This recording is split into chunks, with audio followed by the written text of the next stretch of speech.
hati-hati dengan circle kita tuan dan puan. Hati-hati dengan orang sekeliling kita.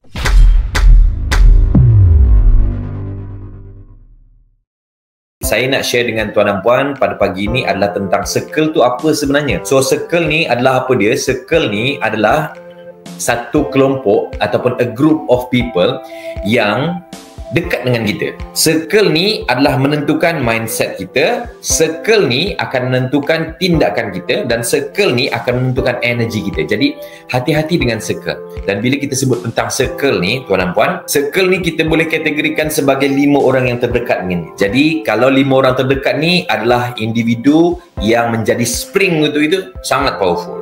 Tapi kalau 5 orang ni ataupun circle kita ni menjadi ceiling untuk kita, so kalau mereka ni adalah orang terdekat ataupun ahli keluarga kita, I would like to recommend untuk kita expand. Instead of 5, kita naikkan 10 tuan dan puan.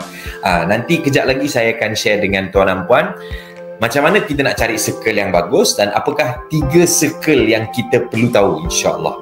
Tuan-tuan dan puan-puan, bila kita sebut tentang circle ni kan, saya ada satu pengalaman saya ada satu pengalaman. Okey, satu hari kenangan ni agak lucu juga tapi again saya tak salahkan circle ataupun kawan saya dulu.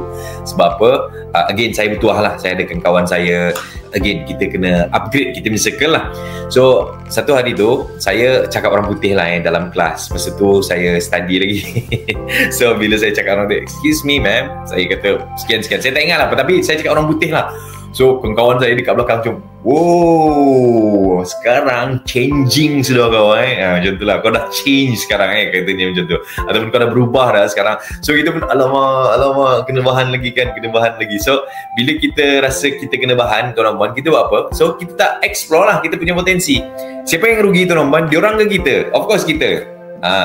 Jadi apa yang saya nak tekankan sekali lagi rakan-rakan semua, hati-hati dengan pemilihan circle. Kenapa circle ni penting? Sebab circle ni akan membuatkan satu opportunity transfer, yang kedua mindset transfer, dan yang ketiga adalah energy transfer. Jadi kalaulah kita mempunyai circle yang bagus, bayangkan dia akan transfer energi yang bagus. Bayangkan kita mempunyai circle yang bagus, dia akan transfer opportunity yang bagus.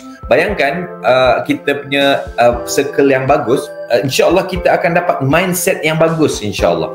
Tapi tuan-tuan bayangkan kalaulah kita ada satu energi ataupun satu circle yang negatif, kita buat je, alah kau tak payahlah nak buat benda tu. Contoh yang ni saya pernah mengalami sendirilah kalaulah kita pergi ke mana-mana program ataupun majlis ilmu, especially majlis-majlis ilmu yang berbayar, specifically pergi seminar lah So bila kita nak sign up je, kawan-kawan ada yang kata kau tak payahlah nak join seminar-seminar, mengarut je tu, diorang tu jual air leo je, contoh. So kita pun kata betul juga So again tuan-tuan, yang rugi adalah kita, yang rugi adalah kita punya energi, dan kita akan stuck di level yang sama.